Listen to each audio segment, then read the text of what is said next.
Hola, muy buenas, bienvenidos, bienvenidas. Seguimos con los vídeos dedicados a ver de forma esquemática y resumida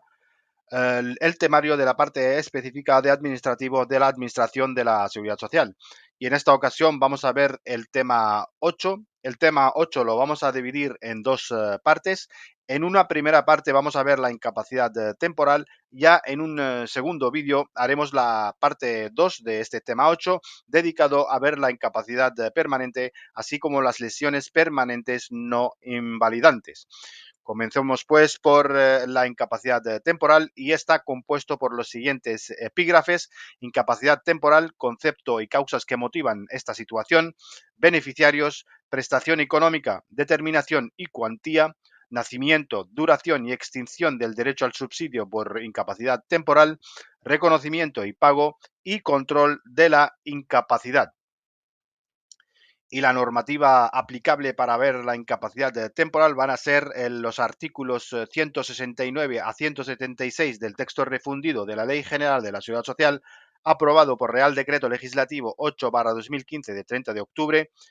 el Real Decreto 625/2014, por el que se regulan determinados aspectos de la gestión y control de los procesos por IT en los primeros 365 días de su duración, y el Real Decreto 1430/2009, por el que se desarrolla reglamentariamente la Ley de Medidas en materia de seguridad social en relación con la prestación de incapacidad temporal.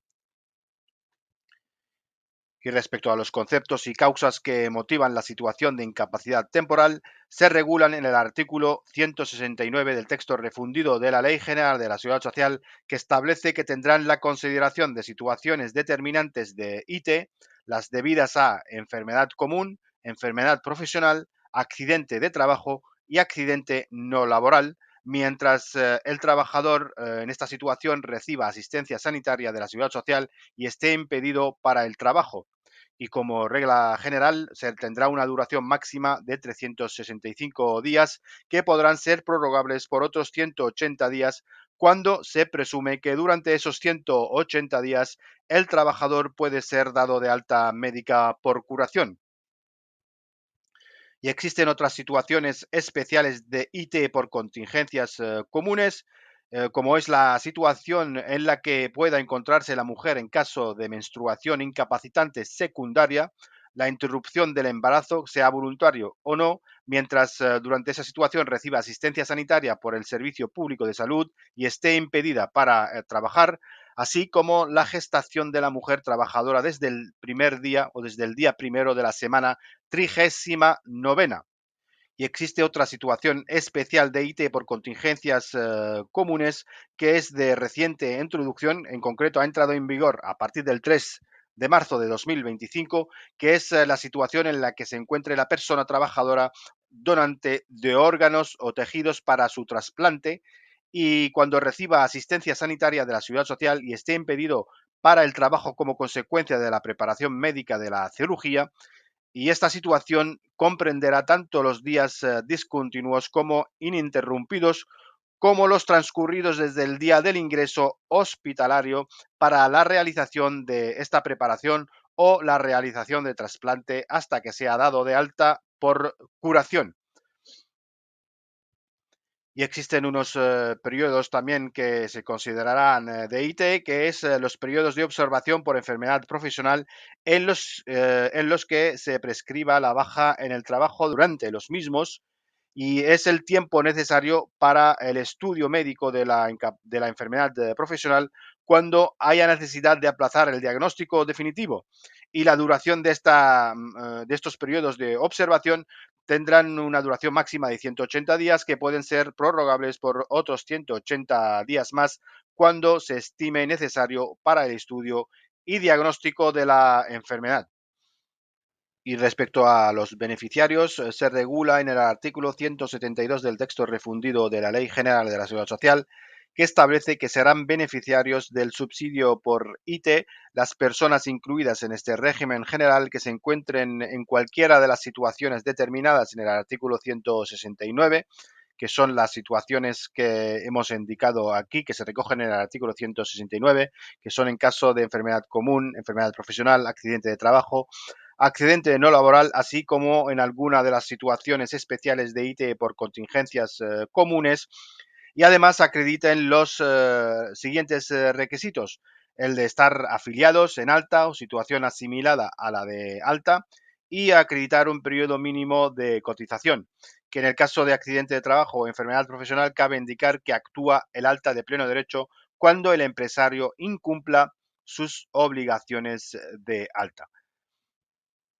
Y en el caso de los periodos mínimos de cotización, cabe indicar que en caso de enfermedad común se exige tener un periodo mínimo de cotización de 180 días dentro de los 5 años inmediatamente anteriores al hecho causante, y en el caso de menstruación incapacitante secundaria y interrupción del embarazo, así como los donantes de órganos o tejidos para su trasplante, no se exige periodo mínimo de cotización en estos tres casos. Y en el caso de la gestación desde el día primero de la semana 39, se va a exigir el mismo periodo cotizado que para el nacimiento y cuidado del menor, según la edad que tenga la interesada en el momento de producirse el hecho causante,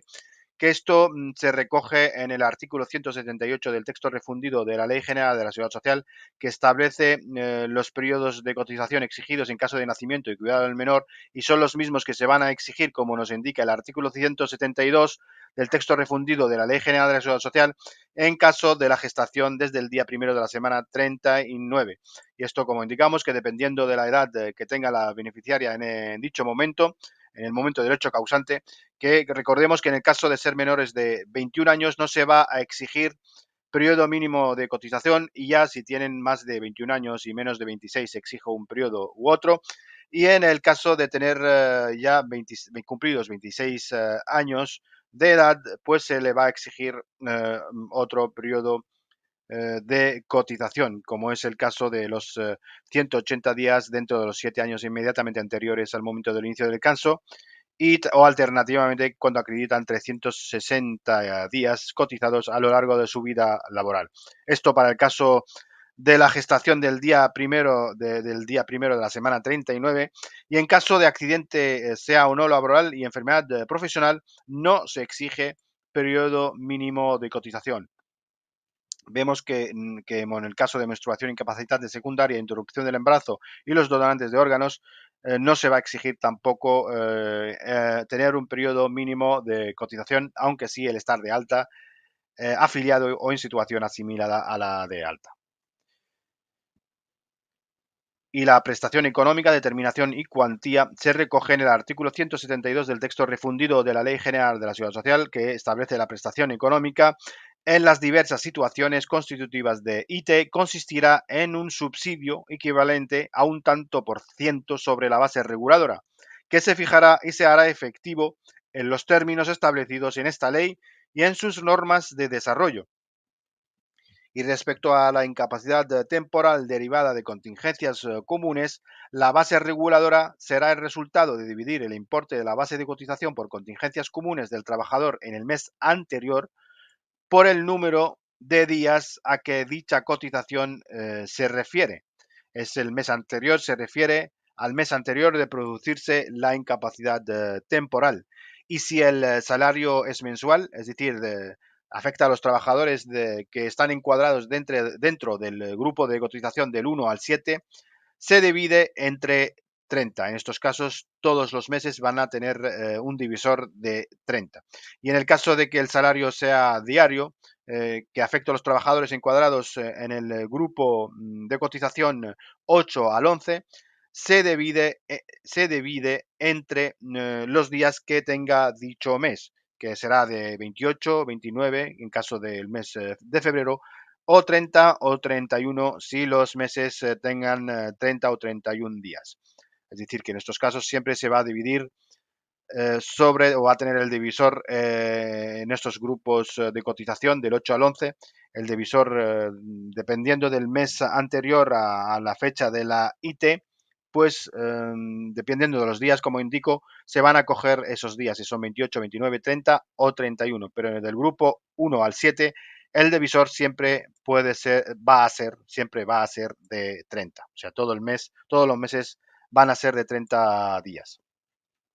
Y en el caso de incapacidad temporal derivada de contingencias profesionales, la base reguladora se obtiene por la adición de dos sumandos, que primero la base de cotización por contingencias profesionales del mes anterior al hecho causante, que se obtiene de la misma forma que la de contingencias comunes, sin horas extraordinarias, se excluyen las horas extras, y la cotización por las horas extraordinarias del año anterior se divide entre 365 días. Es decir, estos dos divisores, las bases de cotización del mes anterior al hecho causante sin horas, dividido entre 30 si es del grupo de cotización del 1 al 7, o los días que tenga dicho mes si es del grupo 8 al 11, y se suma a las horas extraordinarias divididas entre 365 días y se obtiene así la base de cotización por contingencias profesionales. Y el artículo 171 introduce a partir del 3 del 3 del 2025 que en la situación especial de ITE por donación de órganos o tejidos para su trasplante, la prestación consistirá en un subsidio equivalente al 100% de la base reguladora establecida para la prestación de ITE por contingencias comunes. Es decir, para los donantes de órganos o tejidos para su trasplante, la base reguladora va a ser del 100% de la IT por contingencias comunes. Y vamos a ver los porcentajes aplicados a la base reguladora. Vamos a ver en cada caso las contingencias, en cada contingencia, en caso de contingencia de enfermedad común o accidente no laboral, el porcentaje de la base reguladora desde el día cuarto de la baja hasta el vigésimo, inclusive va a ser del 60%. Y a partir del día vigésimo primero en adelante va a ser del 75%. Y respecto a quien paga o abona la prestación, por los 3 primeros días no se abona prestación, salvo mejora por convenio de los trabajadores o convenio colectivo de la empresa, que por los primeros 3 días no se paga nada, y a partir del cuarto día al decimoquinto día lo abona el empresario, y desde el decimosexto día la entidad gestora o mutua colaboradora. Y respecto a accidente de trabajo y enfermedad profesional, desde el día siguiente a la baja se abona el 75% y el día de la baja lo abona la empresa de forma íntegra. Es decir, el día en que se produce la baja lo paga la empresa de forma íntegra y ya a partir del día siguiente se le abona el 75% y respecto a quién corresponde el abono de dicha incapacidad en el caso de accidente de trabajo o enfermedad profesional, el abono del subsidio corresponderá al INS, a la mutua o a la empresa colaboradora en caso, dependiendo con quien tenga aseguradas o con quien tenga cubierta dichas situaciones por accidente de trabajo y enfermedad profesional. Y respecto a la menstruación incapacitante secundaria, desde el día primero de la baja al vigésimo día se le abona el 60% y a partir del día vigésimo primero el 75% y desde el primer día lo abona la entidad gestora o la mutua colaboradora. Y respecto a la donación de órganos o tejidos para su trasplante, desde el primer día se abona el 100%, como hemos indicado anteriormente, que se recoge en el artículo 171 del texto refundido de la Ley General de la Seguridad Social, que es el único caso en el que se abona el 100% de la base reguladora desde el primer día. Y en este caso, quien abona la prestación desde el primer día, la entidad gestora o la mutua colaboradora. Y en la interrupción del embarazo, en la situación de interrupción del embarazo, el primer día se abona el salario íntegro y desde el día segundo al vigésimo se abona el 60% y a partir del día vigésimo primero se abona el 75%. Y respecto a quien abona la prestación desde el primer día del salario, o mejor dicho, el primer día del salario en que se produce esta situación, lo abona la empresa y desde el día siguiente de la baja médica lo abona la entidad gestora o la mutua. Y respecto a la gestación desde el día primero de la semana 39, el primer día de la baja se abona en salario íntegro, que lo abona la empresa. Desde el día segundo al vigésimo se abona el 60% y a partir del día vigésimo primero el 75%, que vemos que esto se aplica lo mismo que para la interrupción del embarazo, respecto al abono y a quién, o sea, los porcentajes y desde cuándo se abonan las prestaciones y quién las abona, se aplica lo mismo que para la interrupción del embarazo como la gestación desde el día primero de la semana 39. Y respecto al nacimiento, duración y extinción del derecho al subsidio, se recoge en el artículo 173 del texto refundido de la Ley General de la Seguridad Social, que establece que, dependiendo de la contingencia, si es en caso de enfermedad común y accidente no laboral, nace a partir del día cuarto, como hemos indicado anteriormente, y por los primeros días, 3 días, no se cobra nada, salvo mejora por convenio. Y respecto al accidente de trabajo o enfermedad profesional, desde el primer día de la baja se abona la prestación. El primer día, el mismo día en que se produce la baja, lo abona la empresa. Y respecto a la menstruación incapacitante secundaria desde el primer día de la baja, el nacimiento de esta situación se produce desde el primer día de la baja. Y respecto a la donación de órganos o tejidos para su trasplante también nace desde el mismo día de la baja. La interrupción del embarazo, la situación desde el día siguiente de la baja, y el primer día lo abona la empresa como salario. Y respecto a la gestación, desde el primer día, semana 39, el día siguiente de la baja y el primer día lo abona la empresa como salario. Respecto a la duración, con carácter general tendrá la incapacidad temporal una duración de 365 días, que pueden ser prorrogables por 180 días más cuando se presume que el trabajador puede ser dado de alta médica por curación. Y la extinción se produce por lo recogido en el artículo 174 del texto refundido de la Ley General de la Seguridad Social, que establece que el derecho al subsidio se extingue por alguna de las siguientes situaciones,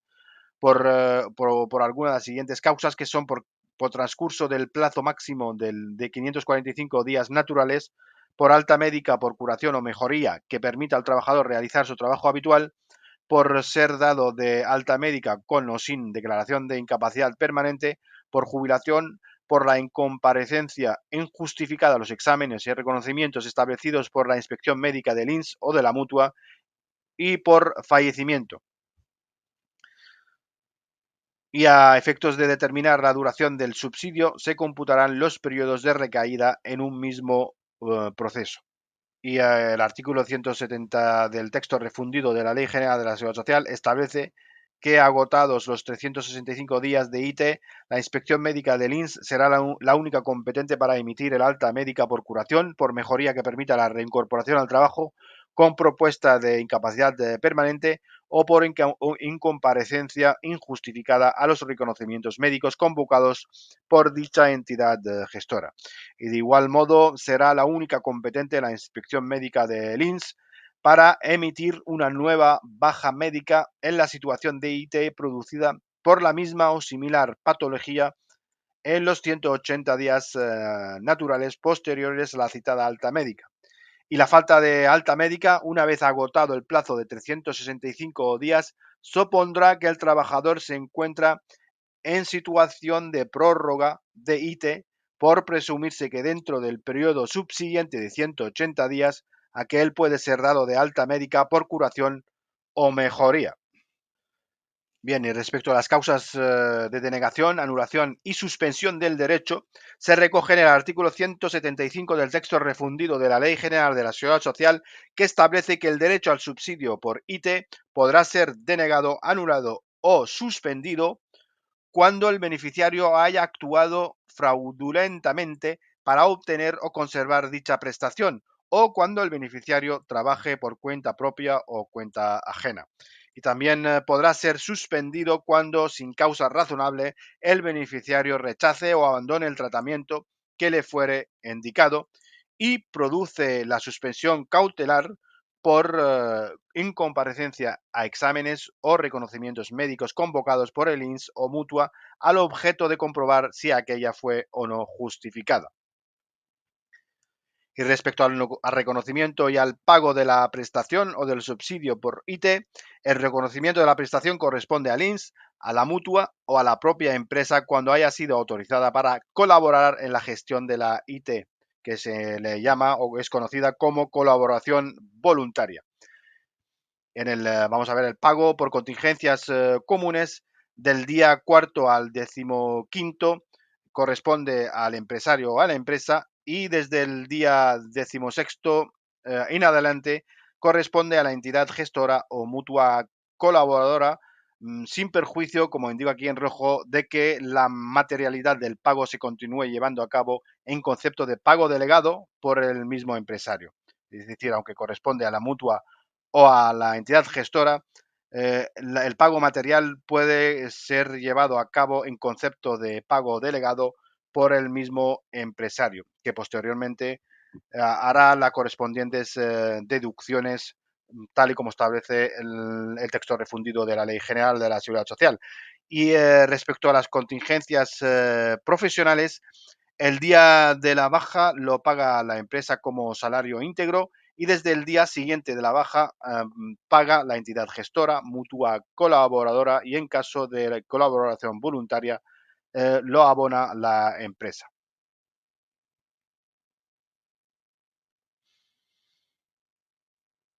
Y existen dos formas de abonar la prestación de IT, una en pago delegado o por colaboración delegada, y otra en pago directo. El pago delegado es el abono de la prestación económica que lo efectúa la empresa con la misma periodicidad que los salarios. Lo paga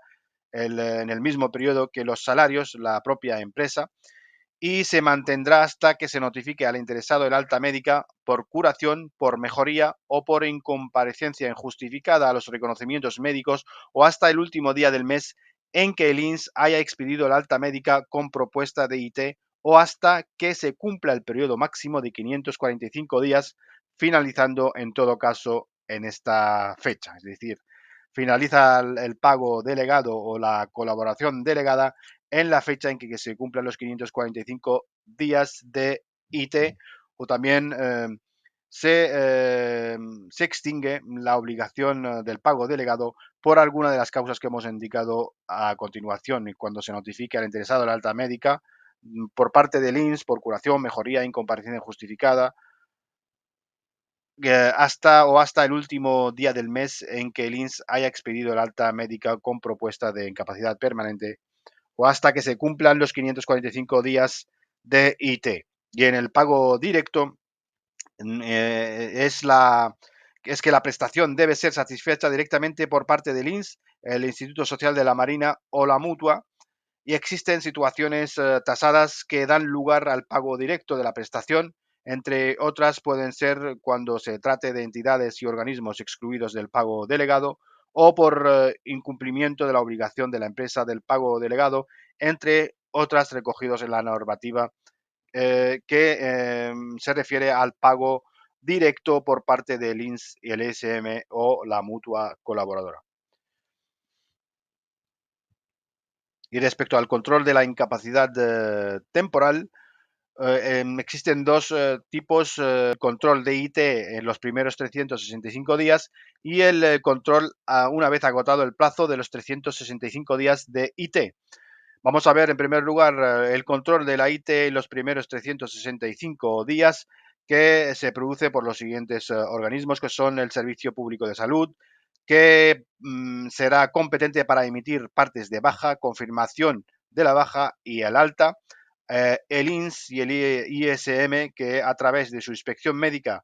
serán competentes en los 365 días para emitir altas médicas a todos los efectos y iniciar el expediente de incapacidad permanente. También tendrá el control de IT en los primeros 365 días, será competente la mutua para emitir partes de baja, confirmación, alta por capacidad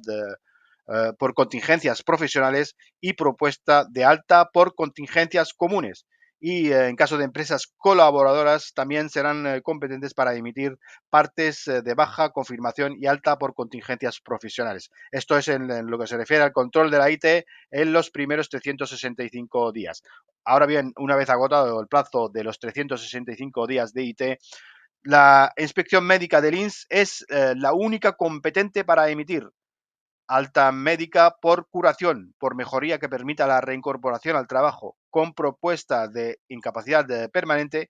o por incomparecencia injustificada a los reconocimientos médicos convocados por el INS. Y también será competente, la única competente para emitir nueva baja médica cuando se produzca en el plazo de 180 días naturales posteriores a la alta médica por la misma o similar patología. Recordemos que en el último examen del 30 de noviembre de 2024 hubo una pregunta que se refería al competente en emitir, creo recordar, el alta médica una vez agotados los 365 días en un supuesto práctico y nos pusieron en el examen si era el Servicio Público de Salud o la inspección médica del INS. Pues vemos que una vez agotado los 365 días de IT, en estos casos, la inspección médica del INS será la única competente para emitir el alta en estas situaciones o emitir nueva baja médica en caso de producirse una recaída dentro de 180 días naturales posteriores a la alta médica por la misma o similar patología. Finalmente, vamos a ver las declaraciones médicas de baja y de confirmación de la baja en los procesos de incapacidad temporal que se recoge en el artículo 2 del Real Decreto 625/2014 y indica que los partes de baja y de confirmación de la baja se extenderán en función del periodo de duración que estime el médico que lo emite. A estos efectos se establecen 4 grupos de procesos que vamos a ver a continuación y los partes de baja, confirmación y alta médica desde el inicio hasta los 365 días de IT, el facultativo del Servicio Público de Salud o de la mutua o la empresa colaboradora emitirán el parte de baja consignando en el mismo la fecha de la revisión médica prevista. Aquí he puesto como nota que en los procesos de duración estimada inferior a 5 días naturales, es decir, de un periodo muy corto de 1 a 4 días, el facultativo emitirá el parte de baja y el parte de alta en el mismo acto médico. Y vamos a ver, dependiendo de la duración estimada del AIT, se emitirán los correspondientes partes de baja y de alta y vamos a ver que en caso de ser una situación de IT muy corta que va de 1 a 4 días,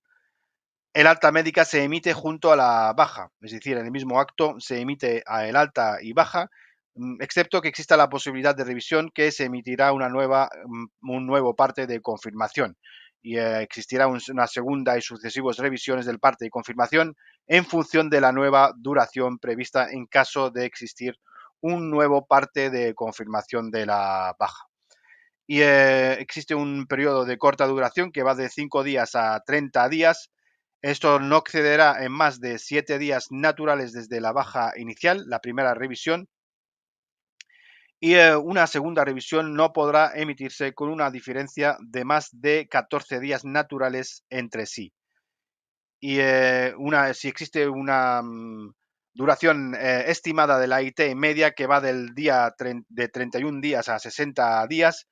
la primera revisión de la baja y parte de confirmación no excederá en más de 7 días naturales desde la baja inicial y la segunda revisión y sucesivas revisiones y parte de confirmación de la baja no podrá emitirse con una diferencia de más de 28 días naturales entre sí.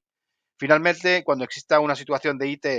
o una previsión estimada larga de más de 61 días, cuando se produce por un periodo de más de 61 días de situación de IT, en la primera revisión y parte de confirmación no excederá en más de 14 días naturales desde la baja inicial y el segundo y sucesivos revisiones no podrán emitirse con una diferencia de más de 35 días naturales entre sí. Y el artículo 4 del Real Decreto 625/2014 se refiere a los informes complementarios y de control y señala que en los procesos de IT cuya gestación corresponda al Servicio Público de Salud y su duración prevista sea superior a 30 días naturales, el segundo parte de confirmación de la baja irá acompañado de un informe médico complementario expedido por el facultativo que haya extendido el parte anterior y en el que se recogerán las dolencias padecidas por el trabajador, el tratamiento médico prescrito, las pruebas médicas en su caso realizadas y la evolución de las dolencias y su incidencia sobre la capacidad funcional del interesado y en los procesos inicialmente previstos con una duración inferior y que sobrepasen el periodo estimado, dicho informe médico complementario deberá acompañar al parte de confirmación de la baja que pueda emitirse, en su caso, una vez superados los 30 días naturales. Y continúa el artículo 4 indicando que en los procesos cuya gestión corresponde al Servicio Público de Salud, trimestralmente, a contar desde la fecha de inicio de la baja médica, la inspección médica del Servicio Público de Salud o el médico de atención primaria, bajo la supervisión de su inspección médica, expedirá un informe de control de la incapacidad en el que deberá pronunciarse expresamente sobre todos los extremos que justifiquen, desde el punto de vista médico, la necesidad de mantener el proceso de IT del trabajador. Bien, con esto concluimos la situación de incapacidad temporal que hemos visto